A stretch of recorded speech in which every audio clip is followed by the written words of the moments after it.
الحمد للہ وحدہ والصلاة والسلام علی من لا نبی بعدہ اما بعد فاعوذ باللہ من الشیطان الرجیم بسم اللہ الرحمن الرحیم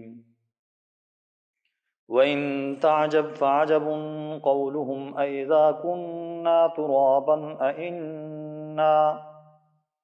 أَإِنَّا لَفِي خَلْقٍ جَدِيدٍ أُولَئِكَ الَّذِينَ كَفَرُوا بِرَبِّهِمْ وَأُولَئِكَ الْأَغْلَالُ فِي أَعْنَاقِهِمْ وَأُولَئِكَ أَصْحَابُ النَّارِ ہم فیہا خالدون۔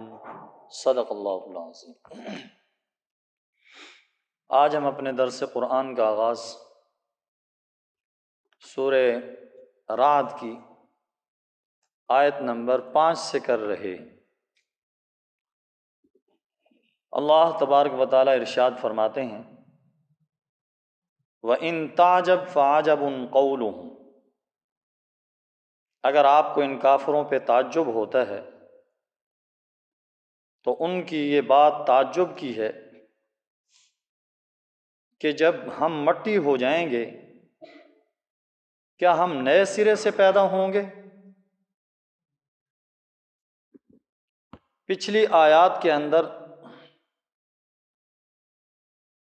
اللہ تبارک و تعالیٰ کی قدرت پر دلائل آسمانی اور زمینی نشانیاں ان کا ذکر کیا گیا کہ جو ذات اتنی بڑی بڑی چیزوں کے پیدا کرنے پر قادر ہے کیا وہ ان کو دوبارہ زندہ کرنے پر قادر نہیں؟ فرمایا ضرور وہ ذات ان کو دوبارہ زندہ کرنے پر قادر ہے۔ تو پچھلی آیات کے اندر اللہ تبارک و تعالیٰ کی دلائل قدرت کا بیان تھا۔ آج کی ان آیات کے اندر مشرکین کے انکار اور ان کی عذاب کے اندر جلدی مچانے اس کا ذکر ہے۔ فرمایا وَإِن تَعْجَبْ فَعَجَبٌ قَوْلُهُمْ، اگر آپ ان کافروں پر تعجب کرتے ہیں تو ان کی یہ بات تعجب کے قابل ہے کہ جب ہم مٹی ہو جائیں گے کیا ہم نئے سرے سے پیدا کیے جائیں گے؟ فرمایا اے پیغمبر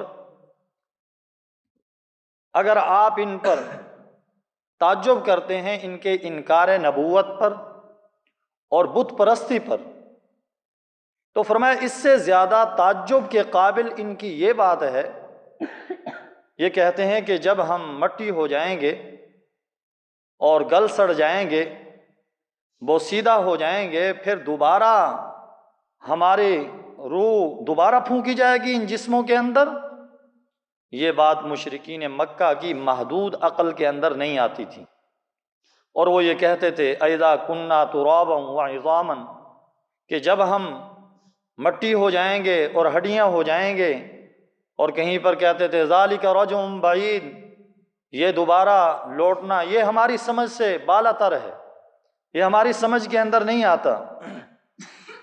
تو اپنی محدود عقل، فرمایا اس محدود عقل کے اندر یہ بات کیسے آ سکتی ہے ان کی اس عقل کے اندر؟ فرمایا اولئک الذین کفروا بربہم، یہی لوگ ہیں جنہوں نے اپنے رب کی قدرت کا انکار کیا ہے، اور فرمایا انہوں نے اپنی گردنوں کے اندر توق ڈالے ہوئے ہیں۔ فرمایا دنیا کے اندر رہ کر انہوں نے رسم و رواج کے توق اپنی گردنوں کے اندر ڈالے ہوئے تھے اور رسم و رواج کے اندر ہی پھنسے ہوئے تھے، نہ قرآن کی بات سمجھ میں آتی تھی نہ دین کی بات سمجھ کے اندر آتی تھی۔ تو فرمایا آخرت کے اندر بھی ان کو ویسی ہی سزا دی جائے گی کہ ان کی گردنوں کے اندر توق ڈالا جائے گا اور انہیں گھسیٹا جائے گا۔ اذ الاغلال فی اعناقہم والسلاسل یسحبون، یہ سورہ غافر کے اندر اللہ تبارک و تعالیٰ نے ارشاد فرمایا کہ ان کی گردنوں کے اندر توق ڈالے جائیں گے۔ تو فرمایا وَأُولَئِكَ الْأَغْلَالُ فِي أَعْنَاقِهِمْ، اور ان کی گردنوں کے اندر توق پڑے ہوئے ہیں۔ وَأُولَئِكَ أَصْحَابُ النَّارِ، یہ جہنم کے باسی ہیں۔ ہم فیہا خالدون، یہ اس کے اندر ہمیشہ ہمیشہ رہیں گے۔ اور دیکھیں، ہر آدمی اس بات کو سمجھ سکتا ہے کہ ایک چیز کا ابتداءً پیدا کرنا زیادہ مشکل ہوتا ہے۔ جب ایک مرتبہ پیدا ہو جائے، بن جائے، تو فرمایا دوبارہ اس کا بنانا کوئی مشکل نہیں ہوتا۔ لیکن فرمایا مشرکین مکہ کی محدود عقل کے اندر یہ بات بھی نہیں آتی کہ اللہ ہی نے پہلی مرتبہ پیدا کیا، اللہ ہی دوبارہ لٹائیں گے۔ وَهُوَ الَّذِي يَبْدَأُ الْخَلْقَ ثُمَّ يُعِيدُهُ وَهُوَ أَهْوَنُ عَلَيْهِ، فرمایا یہ دوبارہ پیدا کرنا اللہ پہ آسان ہے۔ تو فرمایا یہی بات ان کی سمجھ کے اندر نہیں آتی، یہ اللہ کی قدرت کے منکر ہیں، تو توق ان کی گردنوں کے اندر پڑے ہوئے ہیں۔ وَأُولَٰئِكَ أَصْحَابُ النَّارِ، یہ جہنم کے باسی ہیں، ہم فیہا خالدون، اس کے اندر ہمیشہ ہمیشہ رہیں گے۔ وَيَسْتَعْجِلُونَكَ بِالسَّيِّئَةِ قَبْلَ الْحَسَنَةِ وَقَدْ خَلَتْ مِن قَبْلِهِمُ الْمَثُولَاتُ، اور وہ آپ سے بھلائی کی میعاد ختم ہونے سے پہلے برائی طلب کر رہے ہیں۔ وَقَدْ خَلَتْ مِن قَبْلِهِمُ الْمَثُولَاتُ، حالانکہ ان سے پہلے عذاب کے واقعات گزر چکے ہیں جس نے لوگوں کو رسوا کر کے رکھ دیا تھا۔ فرمایا جو انہیں مہلت ملی ہوئی ہے، چاہیے تو یہ تھا کہ اس مہلت سے فائدہ اٹھاتے اور ایمان لے آتے، نبی کریم صلی اللہ علیہ وسلم کی نبوت کو تسلیم کر لیتے، لیکن فرمایا یہ جو مہلت ملی ہوئی ہے، اس مہلت کے اندر یہ کہتے ہیں کہ آپ جو کہتے ہیں کہ ہم ایمان نہیں لائیں گے تو عذاب آ جائے گا، وہ عذاب کہاں ہے؟ لے آؤ اسے جلدی۔ وَإِذْ قَالُوا اللَّهُمَّ إِنْ كَانَ هَذَا هُوَ الْحَقَّ مِنْ عِنْدِكَ فَأَمْطِرْ عَلَيْنَا حِجَارَةً مِنَ السَّمَاءِ، کہتے تھے کہ اے اللہ اگر یہ قرآن حق ہے تو ہم پر آسمان سے پتھروں کی بارش برسا دے۔ یہ مشرکین مکہ کا مطالبہ تھا، حالانکہ چاہیے تو یہ تھا کہ اللہ تبارک و تعالیٰ نے جو ڈھیل دی تھی اور جو مہلت دی تھی اس سے فائدہ اٹھاتے، ایمان لے آتے، قرآن کو مان لیتے، نبی علیہ السلام کی بات کو تسلیم کر لیتے، لیکن فرمایا الٹا اللہ تبارک و تعالیٰ سے عذاب کا مطالبہ کر دیا کہ وہ عذاب کیوں نہیں آ رہا جس کے بارے میں ہمیں دھمکی دی جا رہی ہے کہ اگر نہیں مانیں گے تو عذاب آ جائے گا، وہ عذاب کیوں نہیں آ رہا؟ وَيَسْتَعْجِلُونَكَ بِالسَّيِّئَةِ قَبْلَ الْحَسَنَةِ، بھلائی کی مہلت میعاد ختم ہونے سے پہلے یہ آپ سے برائی طلب کر رہے ہیں۔ وَقَدْ خَلَتْ مِن قَبْلِهِمُ الْمَثُولَاتُ، حالانکہ ان سے پہلے عذاب کے واقعات ایسے گزر چکے ہیں جس نے لوگوں کو رسوا کر کے رکھ دیا تھا۔ فرمایا جب اللہ کا عذاب آتا ہے تو پھر اللہ کی پکڑ سے کوئی بچ نہیں سکتا۔ ان سے پہلے بھی قومیں گزری ہیں، ان سے پہلے بھی لوگ گزرے ہیں، ان پر اللہ کا عذاب جب آیا تو پھر انہیں مہلت نہیں ملی۔ ان کو ان سے عبرت پکڑنی چاہیے، اور ان کے واقعات ان کے لیے عبرت کا نمونہ ہے۔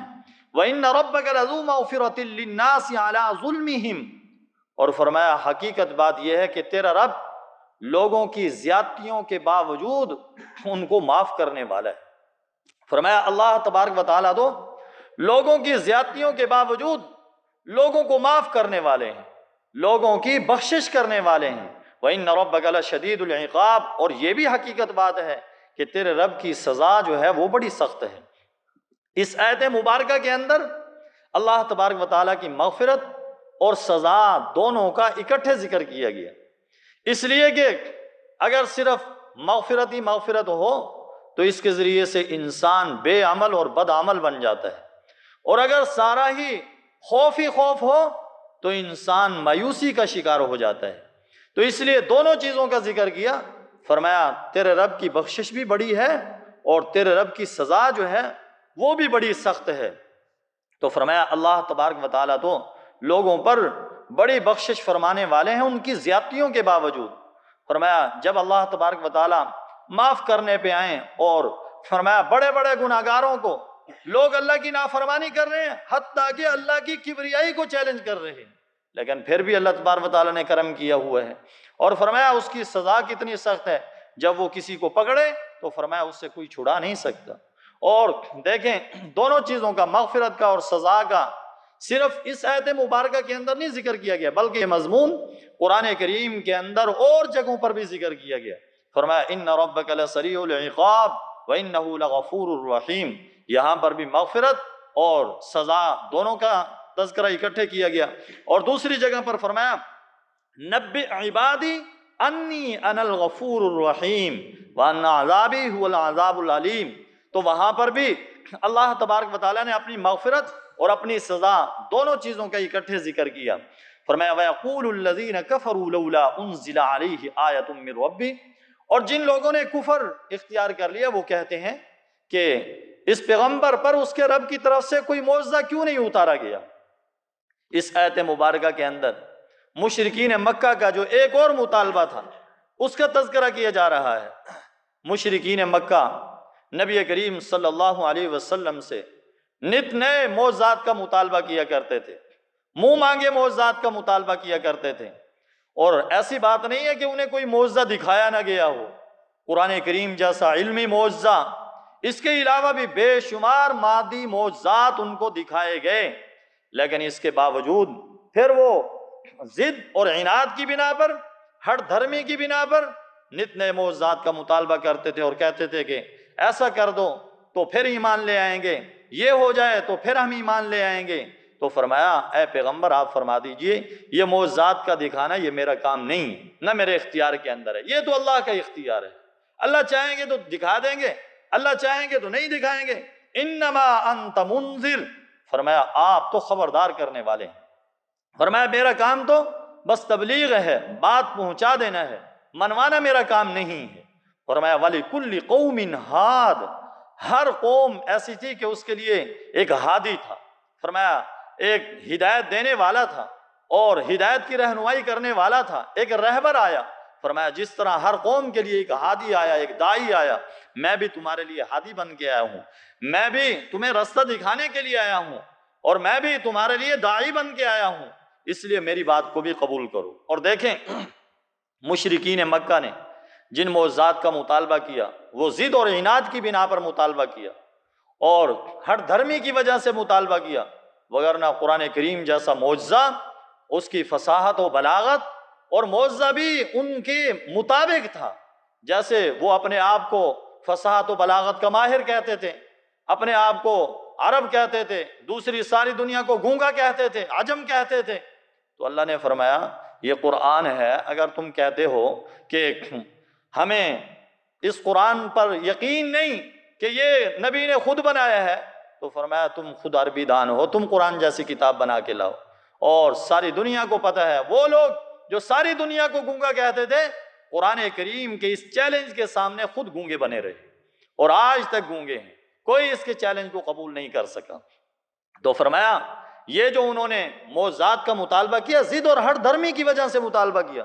کبھی کہتے تھے نبی کریم صلی اللہ علیہ وسلم سے کہ مکہ کے جتنے پہاڑ ہیں ان کو ہٹا دو، ایک وسیع میدان بنا دو. کبھی کہتے تھے کہ یہاں پر نہریں بہا دو، چشمے بہا دو، اور کبھی کوئی بات کبھی کوئی بات، نت نئے معجزات کا مطالبہ کرتے تھے. فرمایا یہ میرے اختیار کے اندر نہیں ہے. اور یہ نکتہ قابل توجہ ہے کہ جنہوں نے اب منہ مانگے معجزات کا مطالبہ کیا انہیں ایمان لانے کی توفیق نہیں ہوئی. جو ایمان لائے ہیں وہ بغیر معجزات کے دیکھے ہوئے نبی کریم صلی اللہ علیہ وسلم کی سیرت، آقا کے کردار، آقا کے اخلاق اور آقا علیہ السلام کی صداقت سے متاثر ہو کر انہوں نے اس سچی بات کے سامنے اور اس سچے نبی کے سامنے اپنی گردنوں کو خم کر دیا، اپنی گردنوں کو جھکا دیا. جنہوں نے معجزات کا مطالبہ کیا کہ معجزات ہمیں دکھاؤ، یہ ایسا کرو، ایسا ہو جائے گا تو پھر ہم ایمان لے آئیں گے، وہ ایمان نہیں لائے. تو اس لیے جنہوں نے مانا ہے بغیر معجزے کے دیکھے ہی مانے ہیں. نبی کریم صلی اللہ علیہ وسلم کے صحابہ اکرام رضوان اللہ تعالی علیہم اجمعین، سیدنا ابو بکر صدیق ہیں، سیدنا عمر فاروق ہیں، سیدنا عثمان ذو النورین ہیں، سیدنا علی المرتضیٰ شیر خدا ہیں. صحابہ اکرام رضوان اللہ تعالی علیہم اجمعین نبی کریم صلی اللہ علیہ وسلم کے دیوانے پروانے مستانے بن گئے. اور دیکھیں سیدنا ابو بکر صدیق رضی اللہ تعالیٰ عنہ سے کافروں نے کہا کہ آپ کا ساتھی، آپ کا دوست یہ کہتا ہے کہ میں ایک ہی رات کے اندر آسمانوں کی سیر کر کے اور عرش تک پہنچ کر اللہ سے ملاقات کر کے آ گیا ہوں. پہلے تو کہا ایسا ہو نہیں سکتا، لیکن کہا اگر محمد صلی اللہ علیہ وسلم کہتے ہیں تو واقعتاً وہ سچ کہتے ہیں. تو اس لیے اللہ تبارک و تعالی ہم سب کو بھی صحیح معنی میں قرآن کریم کی سچائی اور نبی کریم صلی اللہ علیہ وسلم کی سچا ہونے پر صحیح معنی میں ایمان کامل، یقین کامل نصیب فرمائے، اور اسی پر اللہ تبارک و تعالی ہم سب کا خاتمہ فرمائے. وآخر دعوانا الحمدللہ. الحمد للہ رب العالمین اللہم صلی علی سیدنا و مولانا محمد وعلی آل سیدنا و مولانا محمد وبارک وسلم وصلو علیہ۔ اے اللہ ہم سب سے راضی ہو جا، اپنی رضا مبارک ہم سب کو نصیب فرما، اس محفل مجلس کو قبول و منظور فرما، آخرت میں نجات کا ذریعہ بنا۔ اے اللہ جو کمی کوتاہی ہو گئی ہماری طرف سے ہو گئی معاف فرما۔ اے اللہ جو اچھائیاں بھلائیاں ہوتی ہیں اے اللہ وہ تیری طرف منسوب ہیں ساری کی ساری۔ اے اللہ ہم سب کو زیادہ سے زیادہ نیکی کی توفیق نصیب فرما، برائیوں سے محفوظ فرما، ہم سب کی بگڑیاں بنا۔ اے اللہ ہم سب کو قرآن کریم سے وابستہ فرما۔ اے اللہ قرآن کریم کے جو الفاظ جو باتیں ہماری زبانوں پر ہیں گلے تک محدود ہیں، اے اللہ ہم سب کے سینوں میں اتار۔ اے اللہ ہم سب کو صحیح معنی میں عمل پیرا ہونے کی توفیق نصیب فرما۔ اے اللہ قرآن کریم پر اپنا تن من دھن سب کچھ، اپنی جوانی اے اللہ سب کچھ اس پر لگانے کی توفیق نصیب فرما۔ وصلی اللہ تعالی علی خیر خلقہ محمد وعلی آلہ واصحابہ واہل بیتہ اجمعین، آمین آمین برحمتک، جزاکم اللہ۔